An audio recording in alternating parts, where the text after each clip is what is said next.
Death Knights. Death Knights. The core point is, from what I understand, you and Jared did the Death Knight podcast, and then you realize that like Death Knights are the most Warcraft thing ever. Yes. Exactly. Full transparency, this is me shilling our DK podcast. So me and Jared recorded a Death Knight podcast there yesterday. I've edited it today. It's going to go up tomorrow for members and patrons and stuff. But here is just sort of stuff that came up when I was thinking about it. Death Knights are World of Warcraft. Fundamentally, the most World of Warcraft thing are Death Knights. That's it. And I will now explain this instead of leaving you hanging. Case 1, Arthas. I don't need to say anything about Arthas. Everyone knows Arthas goes. You think of World of Warcraft, you think of Arthas. That dude was a Death Knight. Now, he wasn't a Death Knight forever. He was a Lich King for most of his important time. He was a Death Knight for a bit of a Warcraft 3 campaign. But he's still the dude with all the big abilities. He's still the dude swinging the big two-handed rune blade. He is like the thing. Everyone loves that to pieces. And I think people like Arthas more on average than Illidan. Illidan being like the other pillar of World of Warcraft, or Warcraft as a franchise, is in terms of being a villain and a character. Yeah. But Arthas was the big one. And yeah, okay, there'd be Death Knights or Dragonlance, and Metzen stole them from Dragonlance. Yeah, there's a little bit of just yoinking stuff here and there, but I'm saying like this is where I think they're actually important, right? Because the Ashbringer is the other case. Well, the Ashbringer was just so unbelievably pointlessly cool. Whereas like, what is this? It's a cool ass sword. How was it made? It was infused with light. And now I didn't realize that it was never actually canon that it was involved with an arrow. Or at least it was never canonized that the holy light at its center was a Naru crystal. I'd thought that was canonized, but it was never. It was right. It was only ever said as they were going to say that, and never did. But this is a magic MacGuffin sword that gets corrupted and uncorrupted at key moments, literally because it's cool. That's it. That's the whole point. It's just an item with a deeply twisted history. It's a paladin weapon, but it's tied to the Swords of Decades because it's Alexandros Mograine and Darian Mograine, and obviously Tyrion Fordring as well. But it was like that was this kind of weird. Here's a sword. It's cool. Who wields it? Dude called the Ashbringer. Why does he call the Ashbringer? Because he turns undead into ash, and that's cool. You're like, yeah, the dude is named the same as his sword. Let's go. What happens? His son kills him out of like betrayal, and then his sword becomes corrupted, and his soul's trapped in it. You're like, what? That's nuts. And then the other son, the son Darian Mograine, who died at birth and was revived whenever his father took him outside and plunged him into ice cold water in the river. And he just like, and then just, you know, there's this scene from the comic where Alexandros is on his like knees holding his like now breathing baby, but like, it's a miracle by the light. And you're like, that's, boy was born dead. And then ultimately that family's tied into the story of Death Knights and Paladins and the turn between the two and the flipping of the coin, which is all, you know, a continuation of Arthas. Arthas being, hey, he's a Paladin. But he's a Death Knight now because of the turn. You know, he holy light becomes Death Coil. Devotion Aura becomes Unholy Aura. Divine Shield becomes Death Pact. And you think about Divine Shield goes, I'm going to be Divine Shield. I'm going to be invulnerable. And Death Pact is, I'm not going to die, but I'm going to fucking kill one of my own dudes to do it.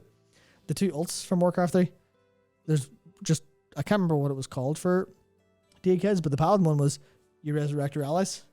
That's pretty good. What's the DK do? Resurrect everyone, including enemies. And it was that little difference in that felt so core to like the proper creative flow, the creative energy, the stuff that's really cool about Warcraft. Ashbringer is, people love that weapon because it is that. It's the cool ass Paladin weapon. It's the one that like Darian, how is it like kind of sorted? Yeah, it was Darian stabbed himself with the corrupted Ashbringer to trap his dad's soul in it. Yes. And that was like the ultimate act of like self-sacrifice because Tyrion told him that love would save the day. And he was like, love, I guess that means kill myself for my dad. And then later on, he like breaks free of the Lich King's like control of the Battle of Light's Hope Chapel for 1 second, throws the corrupted Ashbringer to Tyrion, who grabs it, and it's immediately cleansed. No, like, here's a mystic quest to infuse the sword with the light again. Literally just, is it cool moment time? Cool moment time. Old hermit man puts on plate armor, grabs a sword, flash of light, the bad guy's defeated, and you're like, That's so shit. It's amazing. I fucking love it. I love it to pieces. And it is the proper, like, the anti-paladin, the DK, they're so cool. But the third part of that I really enjoyed was the philosophy of the class. The suffer well. The fact that they're like, what is a DK? What were the 4 horsemen picked for? The new ones, not the old ones. The old ones seemed picked out of a hat. But what is it like? What is it about Darian Mograine and the Knights of the Ebon Blade? What is it about the Ashen Verdict that goes so well? And it's just that they're like, we will get the job done. At any cost. Will we die? Whatever. Will our allies die? Whatever. Do we have to do some awful stuff to get there? Absolutely. And Demon Hunters would do the same. But Demon Hunters are like really emotional about it. They're really edgy about it. They like take pleasure in doing all the damage to the demons, and they're like constantly fighting their internal demon. But then DKs are like eternally hungry, and they're not fighting something else inside themselves. They're fighting themselves. They're literally like, no, I have to remain stoic. I have to suffer well. And that's just like, that's pervasive. And anytime anything cool has happened in Warcraft history, it's been someone like Grom going, I'm going to die, but I'm going to get this job done. Anytime, Tyrion's sitting there in a block of ice, he's like, grant me my final blessing. He doesn't give a shit if that's his last thing he ever does, but he gets the job done anyway. Darian, anytime that happens, he breaks free of the Lich King, throws over the Ashbringer. Every single time something cool happens, it's that philosophy behind it. It is, I will get the job done no matter what. And that's what's like fundamentally behind DKs. And of it, like almost no other class has lore like that. Demon Hunters have some lore, but it is mostly just the Fubar is cool. Yeah, just DKs, man. They need rework to be better, please. Because I used to love playing them, I don't like them anymore. But they're so like. It's you know what, they're really good at looking at like a distilled bit of essence that like cuts to the core of what people actually like found so appealing. Exactly. That's what it is. That's exactly why it's strong. that. Even though it's really, as people are pointing out in chat, it's really derivative. And it's like nothing new, and they are basically just blackguards taken like straight up. The blackguards, paladins who go bad and then super evil and then die. This is the thing. That was everything that Blizzard did, and you liked it. Yeah, it was all archetypal stories and really simple stuff of just what happens if like, right, here's the.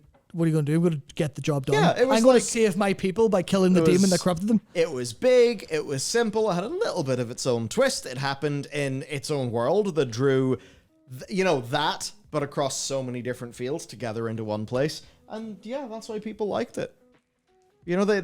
Blizzard did a whole bunch of the basics well. And yes, it was kind of derivative, archetypical stuff. But that's actually what people liked. And the point was they got it in a new context.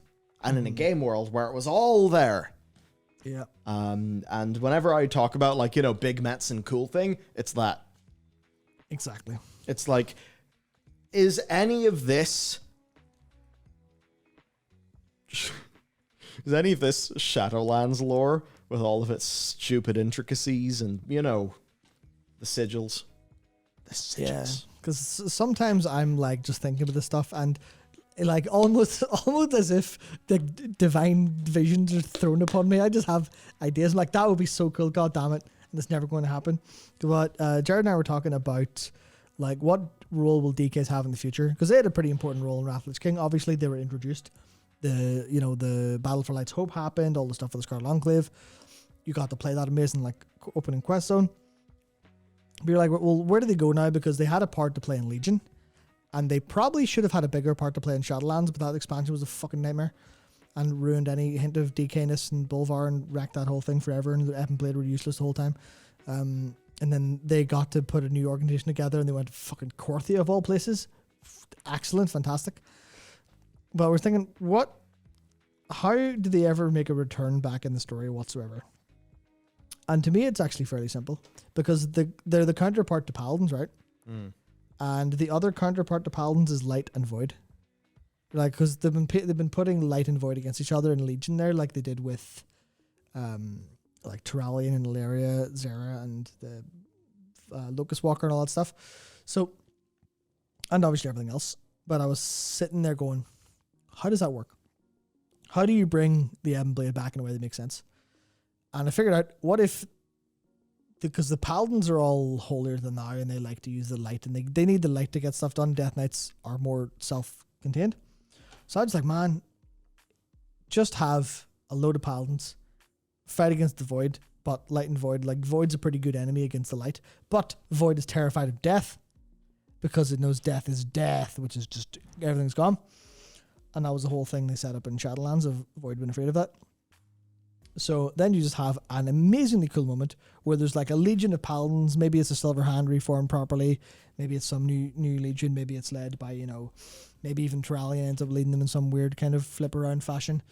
Or maybe there's some like existing paladin characters brought together. Bounce ahead. They're failing against the void. And then Darian Mogan shows up and basically goes, you're all fucking useless relying on the light. We'll show you how to do it. And they actually help them out. And you're like, Paladins and Death Knights fighting together is so good. Yeah. It's such a good idea. And obviously with Light and Void, you'd have fucking Zalatath and Ashara and 20 billion characters to call upon. But if you just needed a big war scene, here's the Abominations of the Void beating the shit out of some Paladins. And then Atcherus flies overhead and just starts bombing dudes. Because did you know that Atcherus is canonically stronger than Naxxramas? Oh. It's literally, it was specifically given. The upgraded version. Yep, specifically given to the Ebon Blade or to the Knights of Atris at the time, because they were the force. Yeah. That was like, you are the elite fighting force of the Lich King. And you all got fucking mogged. Again, because of Darian being a badass. Yeah. And obviously all the fact that however many hundreds of paladins were entombed under the thing, and they went, no, to hell with you. And even the DKs saving the paladins would be really funny, because they did that before in the Ashen Verdict in Wrath. But then you remember the Legion class order hall, where the DKs, well, the Ebon Blade kicked the Light's Hope Chapel's door down and almost got away with killing half of them and resurrecting Tyrion. There is absolutely, there's a fucking abandoned plotline somewhere. Yeah, because that wrapped up in all that, because that's goofy. That ended up being the way that ended was Ebon Blade kicked the doors down, killed the paladins, made their way through, got to Tyrion's corpse, went to revive him under orders from Bolvar to make him the fourth horseman, and then you the player character and Darian were resurrecting him as you'd done for the three horsemen before, and much like they did in Revendreth, the light just turned up and went, no, you're not doing this. No. You were pushing it a wee bit, but not Tyrion. He's our dude. And then Darian death grips you through a portal, and he dies. So you're fired to safety. He's dead. And then it's this whole thing of like, the Darian is dead. He's dead. He's been killed as a Death Knight. He is fully dead. And Bolvar shows up and just goes, not Darian. No, he's not dead yet. Death is not meant for someone like him. And he just stands back up again. Yeah. Been raised by Bolvar. Like, what a crap. That's so dumb. But then you think about Darian he was born dead. He was literally born dead, thrown into a river, and they went, fuck, okay, I'll be alive again. And then he ended up just doing that again. I was like, Death Knights are cool. Death Knights are cool, and it's all that energy that's completely missing at the minute. It is completely missing. Mm-hmm. Drakthir evokers can't stand up against that. Exactly. They can't. Exactly. It's not fair. Like, they can try, and they're good and they're fine. And I'm sure the upcoming story where they talk about that stuff, where they go and we see all the stuff behind Sarkareth and Emberthal and new things. No, here's the problem. That's all going to be Sarkareth good. is a good leader, and Sarkareth is smart, and Sarkareth is emotionally intelligent, and it's all just fine. Yeah, like that's it's well done. Its problem is that it's good. Yeah, it hasn't taken a big enough swing. It's good and fine, and I'm like, that's enjoyable, but it doesn't make me go, that was cool. Doesn't make me do that, which is what I think it needs. The whole thing just needs that energy of someone going, yeah, Death Knights, shit, they're cool. What if you're just too angry to die? It's amazing. Or what if you're just not meant for death? Yeah. What if you're killing all your allies because you need to get the job done, because you believe you're needed for that?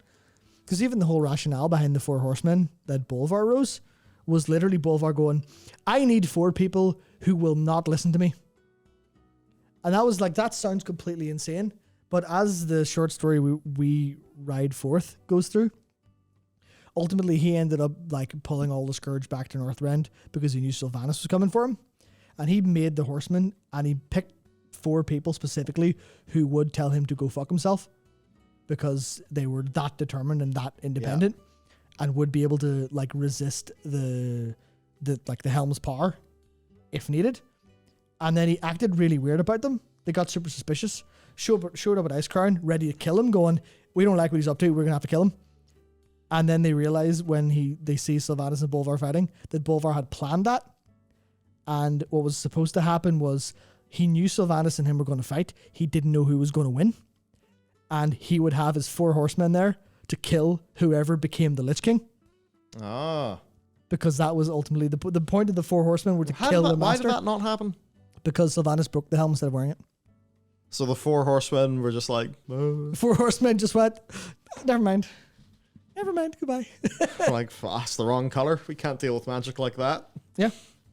Yeah. Oh no, that magic spelled with a capital D.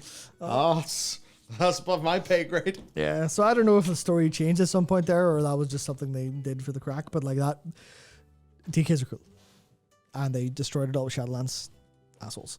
But yes. Fucking Shadowlands, dude. Yeah, so that's right. Like the arrival, he was moping on the floor. They're like, damn. Oh, so they just missed it. Yeah, I just must have missed it. Damn. If only they'd been quicker, they'd have stopped Shadowlands. And they would have all died, but you know, let's not worry about that.